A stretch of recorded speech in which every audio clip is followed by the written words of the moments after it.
So tell me, Mr. Scavenger, what seems to be the problem? Oh, Dr. Nabler, thanks for seeing me at such short notice. I've become obsessed.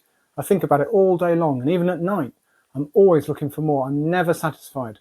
I feel like I need it every day just to get by. Ah, so you have a substance abuse problem, or a sex addiction, perhaps? What? No, books, Doctor. Science fiction books. Books, I see. Well, that seems like a benign sort of problem. Nothing to worry about. But I have books that I have several copies of, and I want more. Yes, but are they different editions with different cover art? Yes, of course. I'm not that far gone. Well, there is that Jack Vance book that I have 3 identical copies of. The important question is, do these books give you joy? And are the covers cool? Oh, yes, very much so. Well then, this is perfectly normal. Perfectly normal, my boy. So, hypothetically speaking, asking for a friend, if I was offered over 250 free science fiction books, someone's entire collection, what should I do? But this is wonderful. You should bite their hand off. It's not too many. I won't be overwhelmed. No, no. This will give you great joy and will dramatically reduce your average cost per book, thus enhancing domestic harmony. It's a win-win. Oh, well, thank you, Doctor. I'm so relieved there's nothing wrong with me. Well, steady on, Mr. Scavenger. I wouldn't go that far, but you should embrace it. It's part of you now, and if you have to evict a child to make room for more bookshelves in your house, well, that's just the way it is. Do come and see me again if you're struggling to move around your house due to tottering piles of books. But otherwise, don't worry. So a couple of Fridays ago, like I told the doctor, I was offered an entire collection, over 250 books, science fiction books, for free. And of course I said yes immediately and went to collect 5 whole boxes of tightly packed science fiction from the 60s, 70s and 80s. It really blew my mind. And I've spent the last, week kind of sorting them out and trying to make sense of the pile. So let's do this. We're going to do a haul. We won't get through all of it. There's a huge amount, but I'll just show you a quick clip of the entire collection so you can just get some sense of the scale of it. Right, so I don't know how well you can see that. No peeking at the titles, but that's the top of it. I'm just going to pan down quickly down the shelves. So these are my new shelves that I recently put together that have been empty as I've been filling my old shelves. But you can see there's piles and piles and piles of books. And I think, no, there's more. Yeah, that's everything. So that's the whole lot. And we'll do 1, maybe 2 shelves in this video. We'll see how we get on. So the first, they're sorted into sort of author piles where there's enough to make that worthwhile. So the first, the defining feature of this collection is that they are, not entirely, but many of them are in really top condition. For some books dating back to the 70s are in effectively as new condition. It's really quite remarkable. So the first one is Robert Heinlein's Pod of Mars, and I got a scruffy copy of this a week or 2 ago. I think this is an older one. It is from 1970, so that is older than me, 53 years old, and it is, with the exception of a couple of minor chips on the spine, in perfect condition. I mean, the pages are yellowed, of course they are, but otherwise it's fine. The next one is The Day After Tomorrow, which I gather is a post-nuclear thing. I did wonder if it was the source material for the 80s movie The Day After Tomorrow, but I don't think it is. Not one I have. There are a few duplicates in the entire set of the books that were on the shelf there, but I'll have to weed out. I'll just do a compare and contrast. If it's the same edition, then I'll just keep the one that's in better condition or is more noteworthy if it's an older version or something like that. And if they're not identical, then I think in most cases I'm just going to keep them. Why not? So So the next Heinlein is To Sail Beyond the Sunset. To Sail Beyond the Sunset. Don't know much about that or anything about it really. I haven't read much Heinlein. In fact, I'm not convinced I've read any actually. So I've got quite the pile of them now because I already had some, and now I've added about, I don't know, 15. So I must have over 20 of them now. Again, this one was printed in 1988, so it's not that ancient, but it's, again, with the exception of a couple of bits of kind of shelf just rubbing, it's got the mildest of creasing on the spine, but there's a little bit of shelf lean, but not bad. So that's that one. And then we've got an older one, which was printed in 1968, so a little bit older. Tunnel in the Sky, another Heinlein. Apparently a thrilling story that will appeal to discriminating addicts of science fiction. I think that might qualify. There's certainly an addict, whether I'm discriminating or not, is another thing. And there's an old, I would guess 1960s Panther, maybe very early 70s. Let's see, yeah, 1968 this was printed. I forgot what it's called. Yeah, Double Star. Yeah.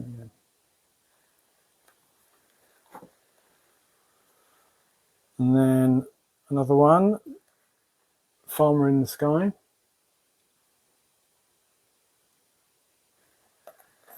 It was printed in 73, so 50 years ago. And again, the cover's in perfect condition. Cool cover, by the way. The spine has the most minor of kind of scuffing on it, just from being taken off on the shelves, and then the back is perfect again. Next is the Star Beast.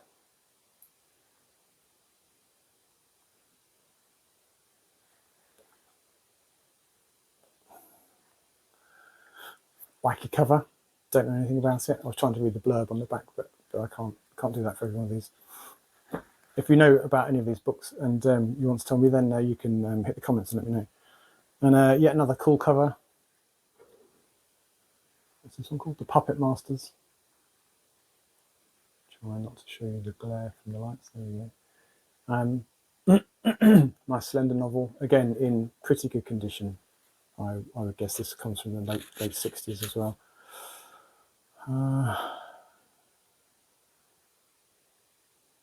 No, actually, could be late 70s. And then we've got another Heinlein. There's quite a few of these to go. Citizen of the Galaxy. Again, not one that I know or have heard of before. The next one is Farnham's Freehold.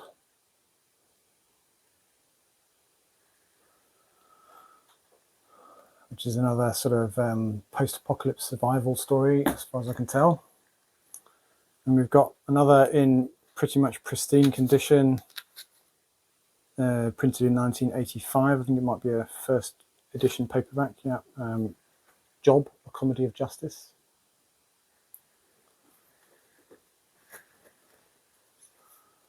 And then we've got a really good copy of The Number of the Beast, rather, which I happen to know I picked up only not last weekend, the weekend before in Oxford. You remember the pricing on the bottoms of the books. So this is pretty worn in comparison, whereas this one looks like it hasn't been read. So there's just discernible kind of creasing on the spine, but not so easy to notice. And certainly in comparison to this one, it's in pretty mint condition really for a paperback of its age. This one was printed in 1981. Right, it's just a few more Heinleins. This is another duplicate. I got a copy of this the other week. It's basically in the same condition as the one I've already got, so I will have a quick look at which is the closest to a first edition, and I'll discard the other one back into the wild. And then this is another duplicate, although it's a different edition. Have Spacesuit Will Travel. I've got a more boring version of that, I think. So I have to decide which I keep, or whether to keep both. This is a collection of short stories, The Worlds of Robert Heinlein. I've got The Worlds of another author, I can't remember who now, probably Arthur C. Clarke, but that's for Heinlein. It's quite thin, so there can't be very many in there. And then I would guess this is quite an old, it dates back to 1971. Assignment in Eternity. Might have been aimed at younger authors, perhaps, younger readers, perhaps. And then another duplicate, very similar condition to the one that I already have, which is Time Enough for Love. Same edition, same cover art, same everything, same creasing on the spine, really. So I just have to decide which one to keep. So that's all the Heinleins. And then we've got a small pile of Asimovs. So there are three different copies of The Naked Sun. There's this one, and they're sort of, that's the oldest of them, from the 60s, I think. That's the middle one, kind of wacky, slightly trippy panther cover. And then a Chris Voss cover from either the late 70s or the early 80s. Let me see.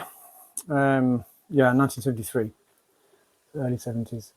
And so with my copy, which is up here somewhere,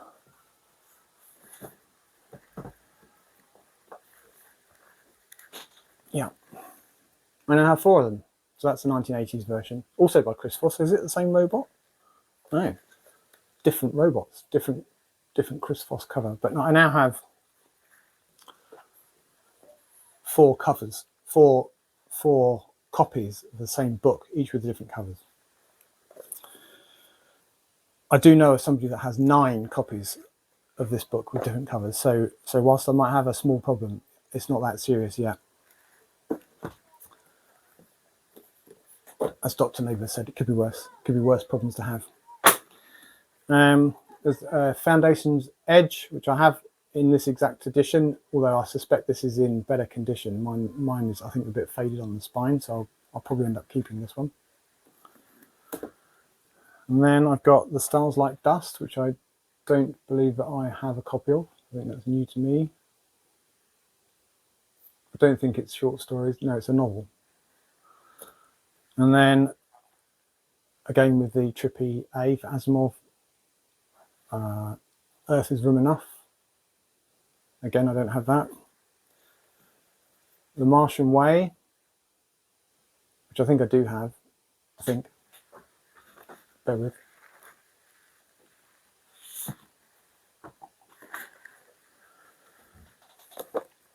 Yeah, I have that one. So now I have 2. I think they're sufficiently different to justify keeping both, don't you? Yes, Mr. Scavenger. Perfect. And then the last Asimov, which again I might have a copy of. Let's have a look. Yeah, so I have one with a Chris Voss illustration on it, and then this one is the one that's just come to me. So they're quite different. Both interesting covers. This one is a Dennis Rolfe cover, and it's actually a photograph. So definitely keeping both of those, and I don't care who knows it. Next, there's a bit of fantasy action. Weeks ago now, I was quite excited to find a copy of Magician, which I thought matched the one that I had when I was a kid. But this is the one that I had as a kid. Well, not this actual book, or I doubt it. But the same edition, same cover, the blue cover, the classic fantasy cover by Jeff Taylor. And it is in, well, it's got a little bit of creasing on the spine, but really not so, not that you can see unless you look really closely at it. And the back's in good condition as well. So I'll dispense with my more recent edition of that. I have the third one, Darkness at Sethanon, which I also found recently. And happily, Dave, who was the source of all these wonderful books, had the second one as well, Silverthorn. which I haven't been able to find until now. So I've now got the full set, at least of the original trilogy. I mean, there are umpteen books that now follow on from those three, but those were the originals, and I think probably the best. He also had a copy of Jack Vance's Lyonesse, which I found recently. It's a small, this is a B format. The one that I found is an A format. This, I think, is a first edition paperback. Let me just check. Well, actually, it's a second impression first edition, so not quite, but not far, from 1984. The other one I will just put back into the wild. And then he also had the full set of the Saga of the Exiles by Julian May. I've already got books 3 and 4 up there somewhere. You can see the light blue ones there. So I did have a look to see which of the books 3 and 4 were in better condition, and the ones that I already have are in better condition. So, but I do now have books 1 and 2, so I now have a full set. So at some point I can read those now without fear of running out. I mean, they're not in pristine condition. They've definitely been read a couple of times, but that's okay. So of the ones that I already have.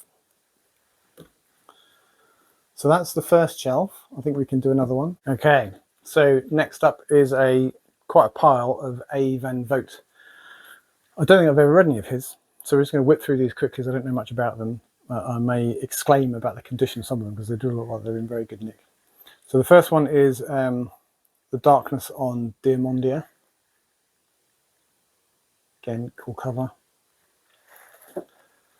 And then there's an older one of The War Against the Roll, with a pretty psychedelic cover. It looks like a 1960s Panther to me. I think it's a fix-up, so this is a novel kind of constructed from short stories that were previously published separately. And then I've got another copy of The War Against the Roll. I didn't realise I had 2 of those. Again with a cool cover. Seemed rude not to keep both of them. This one looks like it might have been a US edition. Yeah, I think Dave, the previous owner of these, maybe travelled to the US quite frequently with work. So there are quite a lot of US editions in the library that I've just acquired. Excuse my voice, it's kind of going.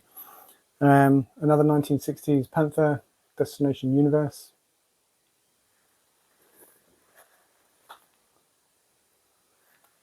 This one's in very good condition. I would guess it's from the 80s. Tyrannopolis. It's about a global dictatorship. This one was printed in 1979, and the spine is undamaged. Doesn't look like it's been read, honestly, or if it has, it's been read very carefully. A bit grubby on the back, but that could probably be cleaned. Otherwise, it's in really good condition. Then we've got what looks like another 60s, slightly trippy cover. The Book of the Fath. No idea what that's about, but the cover is entertaining. And we've got what looks like a Chris Foss cover in Panther science fiction. Planets for Sale. And we've got a late 1960s Panther, The Voyage of the Space Beagle. Again, slightly trippy cover. And we've got what looks like a 80s or late 70s, late 70s printing of Empire of the Atom, which again is in unblemished condition. It's all shiny, there's no creasing, it's not dirty. So Empire of the Atom in very good condition, completely clean. Doesn't look like it's been read.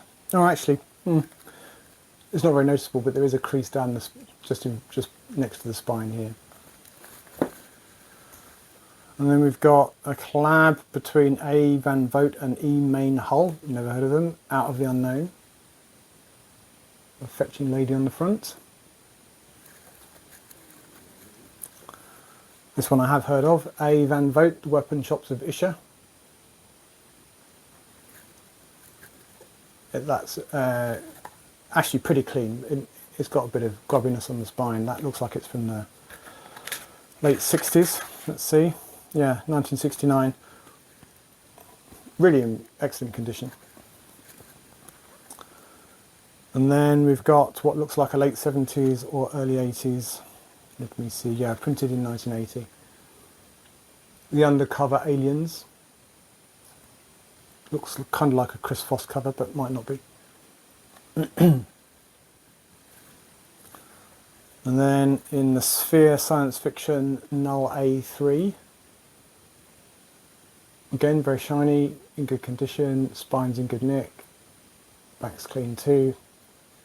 Really, there's nothing wrong with it. I mean, the pages, like any book of this age, the pages are a bit yellow, but not dramatically so. And then the last Van Vogt is More Than Superhuman, New English Library, which looks like it would have been from the late 60s or early 70s, mid-70s, 1975 it was a reprint, originally published in 1971. Again, cool cover. Right, who's next? Poul Anderson. Dave was obviously a big Poul Anderson fan, there's quite a lot of these, so I shall just storm through them, so I don't know anything about them. This I know is a duplicate. I've got this same edition with the same eyes on the cover. Paul, what's it called? The Byworlder. I initially thought that this said agent of the Terran Empire, but I think it's agent of the Terran Empire, not agent. It might have been agent as well, but he was an agent primarily. And again, there's a bit of a theme with the Poul Andersons. It's in very good condition. And this is a trilogy of Man and Manta. I don't know what the books that were in it were. Omnivore, Orn and Ox. And it, again, wraparound cover art, very nice. It's in great condition, B format size. And then we've got, looks like a 1960s or early 70s Panther, Trader to the Stars, with a caterpillar on it for some reason. This was reprinted in 1970. And this one, this might be my favourite cover so far, the Star Fox, with I don't know what on the front, a Star Fox maybe. Nice older Panther science fiction, I would guess from the late 60s. Let's see, yeah, 68. First edition paperback, I think, for the UK at least. That's a cool cover. And then you've got the Merman's Children. Mermaid at the front with her built-in flotation devices. Again, in really fabulous condition, dates back to 1981, first edition. I think it looks like it was a fix-up of originally a series of short stories that had been knitted together. And then you've got Midsummer Tempest.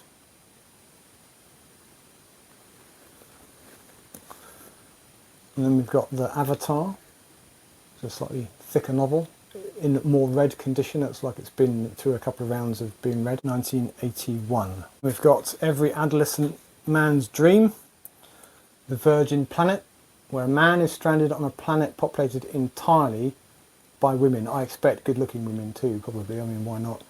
I don't think it's everything that he hoped it would be, I gather from looking at the back. And that dates back to 1969. Written in 1959 though, so it's quite an old book. And then we've got another Anderson, The Winter of the World. I would guess that's an early 80s print, yeah, just 1980.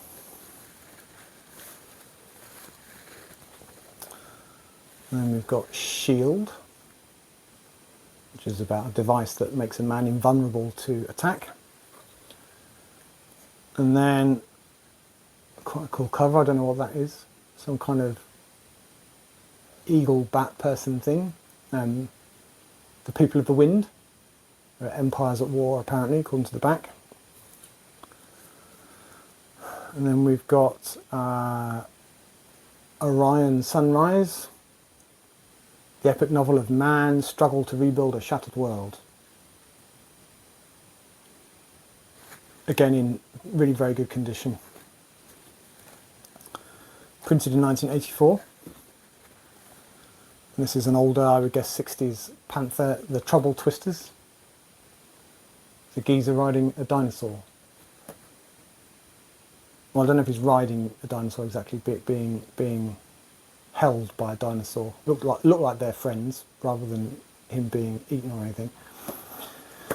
So that was printed in 1966. Again, a fix-up novel made up from some short stories. I wonder if the short stories were written with the intention of stitching them together into a novel later, or whether he's just scoured through his short story backlog and thought I can put those together as a novel. I really don't know. I'd be interested to know. If you know, then let me know in the comments, please. 2 men and 1 woman in a desperate battle to win a galactic empire or destroy it. It's Poul Anderson, Rebel Worlds. Again, fun cover. Volume 3 of the cluster. I think I might have 1 or 2 on my shelves already, but I haven't read it. So that's book 3. If I don't, I'll just have to look out for them. They'll turn up. Again, in really clean condition. Doesn't look like it's really been read. Nothing on the spine. No rippling. No creasing. No bending. 1979. That is in fact a first edition UK paperback. And then we've got another scantily clad lady on the front. She gets about. This is the first volume in the Split Infinity trilogy. I've seen these on I remember seeing books with that cover back in the 80s when I was looking for books on shelves and never got it. Apparently it's a ravishing fantasy of dual realities. I think I'll be the judge of that. And then there is a book here. It's a panther, but I think once they've been taken over by Granada. Printed in 1981. Conquests, it's called. Cool spaceship on the front. And then, just to change things up, a scantily clad fella on the front. What's it called? The Enemy Stars. Quite a slender novel. And then we've got a Sphere science fiction copy of A Circus of Hells. Again, in very good condition. Tiny bit of nonsense at the bottom of the spine there, but generally speaking it's in really good nick. Cool picture of a spaceman on the front. And then Merkheim, another, is it Panther? No, Sphere science fiction with a big spaceship of some kind on the front with another one flying into it. Looks like late 70s or early 80s, 1978. First edition UK paperback, by the way, dedicated to Jerry Pournelle, from whom we will hear more probably in the next haul video. So the last pile, I think, of this haul video, I'll give my voice a rest and you a rest, is a stack of Jack Vance books, which I was really pleased to find were included in Dave's library. There's no Dying Earth in here. Unfortunately, I'll just have to keep looking out for that one, but there is a pile of other stuff. So there's Imperio. Never read any Vance, so I don't know anything about them. But that looks like a nice cover, apart from anything else. Again, in very good condition. A bit of kind of just scuffing on the spine, just from being next to other books on the shelf. And then Slaves of the Claw. This is the book that I was telling Dr. Nabler about earlier. I have 3 copies of this. There were 2 in Dave's collection for some reason, and I already had one, so I now have 3. So I just have to decide which is the better. I'm really not going to keep 3 of the same. I'll get rid of the other 2, probably. There's the Houses of Ism, not Jism, Ism. Slender book, again in very good condition. Bit of a crease up the spine. It's an older panther from the 60s, psychedelic cover. The Dragon Masters.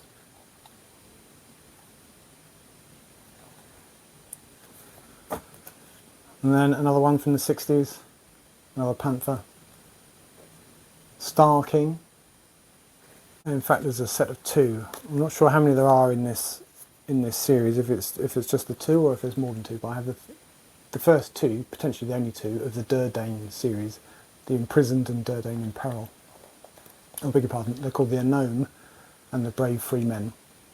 Again, both in great condition, a little bit of kind of scuffing and chipping to the spine, but otherwise, as you can see from the covers, they're nice, they're tight, they're shiny, good condition. And then we've got another mad looking cover, The Son of the Tree. In pretty good condition. The spine's got a bit of a crease on it, but really quite clean copy. And then The Showboat World. Nice bright cover in every sense. That is in really good condition, nothing wrong with it.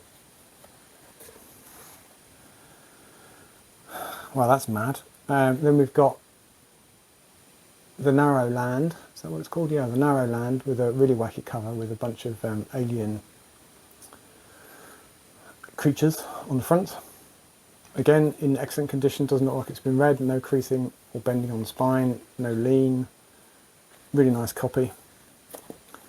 And then there is The Languages of Pow. Someone's doing a basketball trick with a whole planet, it looks like. And that was printed in 1974. So considering that is 50 odd years old, it's in really good condition. Hardly anything wrong with it at all. So this, I think, is set in the same world as The Dying Earth, and it is The Eyes of the Overworld. Don't know anything more about it than that. Nice and slender novel, bit of creasing down the spine. And that must date back to 1972, published in 1966. And then we've got Mask Theory, Fairy? I don't know how you say that.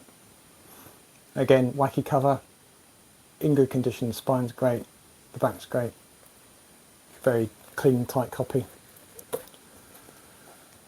And then there is The Five Gold Bands.